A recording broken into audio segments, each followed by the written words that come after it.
to be the best, simple and plain. That's why I play the game. To be the best, you have to win. And that's what drives me. He's the best player in the game. It's just that simple. What's going on, good people? Need y'all to like, share, and subscribe. We're just gonna keep it short and simple. Shout out to Stormmonroe. I'm not advocating for SA. I'm not advocating for grape. I'm just simply playing the audio from a man that's begging for his innocence. This is a man that's begging for his innocence. I'm not saying he's right or wrong, but just listen to the man. Shout out to Stormmonroe once again. Absolutely. And I know we only got 15 minutes, so. I'm gonna get straight to the chase. It's simple. Okay. 2019, I was arrested, of course. And in 2019, during the time I was being detained at the BOP, MCC, there was a disciplinary hearing officer that's like a judge in the prison that was accessing my records illegally. And she did it 153 times. She did share that with a blogger, a YouTube blogger by the name of Tasha K. How is a DOP able to access files like that 153 times and they do not send off a red flag? I'm just saying. How are they able to access this man information 153 times? I'm gonna let this man keep speaking. Like I said, I'm not advocating. I'm not saying he's right or wrong, but what I'm saying is just listen to the information. Listen to the facts. Tasha K mentioned that she shared all of my information with government witnesses' parents and government witnesses on her podcast. I didn't know anything about this until I was 3 weeks away from my verdict in New York. That Tasha K had shared my information with the government witness in my case in New York. Wow. I knew nothing about it until I got to Chicago, and it was in the Sun-Times and in the Tribune that this had happened. And the reason it proved to be true is because they were quoting verbatim everything that Tasha K said that I was saying to my girlfriend on this same phone I'm talking to you on. You're talking about Azriel, right? I can't name any names because Okay. that's my case. Okay. Okay? But you're just gonna have to, sort of kind of like put it together. Yeah, I got you. He can't name any names. This still is an open case. I want y'all to take that into fact. This still is an open case. Listen to this man. I'm not advocating. I'm not saying that what he did was right or wrong, but what I'm saying is listen to the facts. The only thing I can say is that you're not supposed to do that. Okay? It's okay to have witnesses on stands and cases and all that, no problem. But they're not supposed to be scorned witnesses. They're not supposed to be witnesses that's mad at you because they may have seen some emails and heard some phone calls between you and another woman. Mm. That is not how you're supposed to get your witnesses or have your witnesses. And that's what happened to me. And when I found this out, I immediately let my attorneys know and they checked into it. Come to find out there was actually a search warrant done on the BOP officer. They call her Officer A. It's 4 years later, and I still don't know who Officer A is. It's 4 years later, Officer A was never arrested. Tasha K was never arrested or faced any kind of charges for witness tampering or computer theft or showing my illegal law enforcement information to witnesses.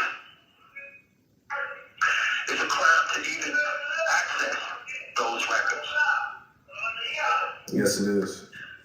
There's a search warrant that exists. I don't know if the public knows about it, but it is public knowledge. This man said it's illegal to even pull up those type of records. So how was this DOP able to do that? Now listen to what he's saying. He's saying this is a search warrant that was sent out. But this man is still behind bars Man, this is crazy. And like I said, I'm not advocating for none of this, but something just don't seem right though. I'm just listening to the facts. Everybody want to push aside the facts and say this man did this and that. Listen to the facts though. Listen to the facts.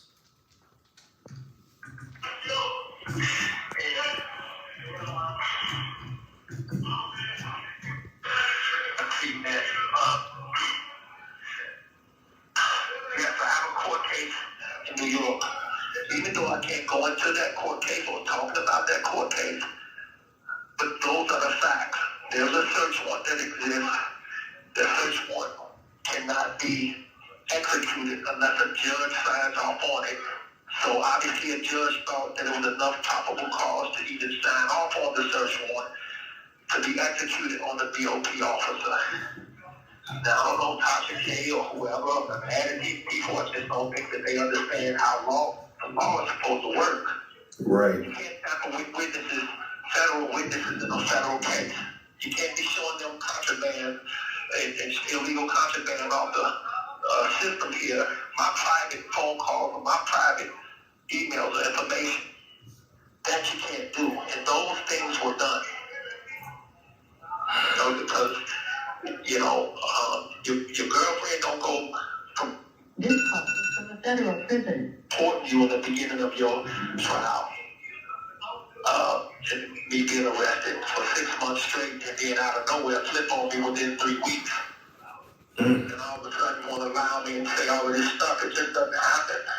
Somebody you've been with for years. And all of this time I've been trying to figure out why. But when I come back to Chicago after being convicted and sentenced and staring down the barrel of 30 years of my life in a damn bathroom, I found out that my information was being shared with, witnesses. And it was being shared by Tasha K. So, a DOP officer, disciplinary hearing officer, which is a judge in the bureau. Hold on. Who is Tasha K and where did she come from? I've been hearing about Tasha K this, Tasha K that. Wasn't she the one got sued by Cardi B or something? Like, what's going on? Who is Tasha K? Who is this lady? Where did she come from? How long has she been into the YouTube world? Because it seems like that's where she's known from. How do you even know a YouTube blogger? These questions you have to ask yourself, these questions people have to ask themselves. And I'm not going to lie, I don't have anything bad against the DOP. I don't have anything, not mad or anything, or have anything against law enforcement or anything. I just have something against this one individual who accessed illegally my records 153 times. And on that same day, the affidavit said that there were 60 other BOP employees that accessed my records illegally on that same day. So there you have 61 BOP employees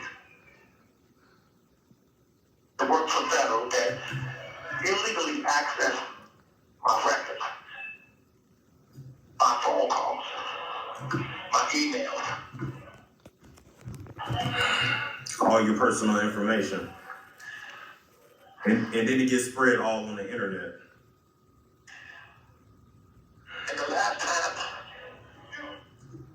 and when you talk to your, just put it like this, when you talk to your female, I'm kind of pausing because I want to make sure that I don't go into my case. Right. Excuse me for that. No, you're fine. To give you a scenario, if you tell one woman, hey, I'm going to give you the money, you put the money behind the blue couch, and because the other lady is spending the money, because she's not supposed to be spending because I need to go with that money for lawyers. So you being more responsible, you take the money, put it behind the blue couch, and don't tell her, just hold it, and use that for emergencies or if I need anything or pay bills or whatever. The other woman is not supposed to know the very next day where that money 7 years. Right. I'm not supposed to get a call, which I did from my girl saying they took the money, they left a note saying F you and F him want to do what I have to do. These things that happen, these things happened in 2019 and then I get another visit from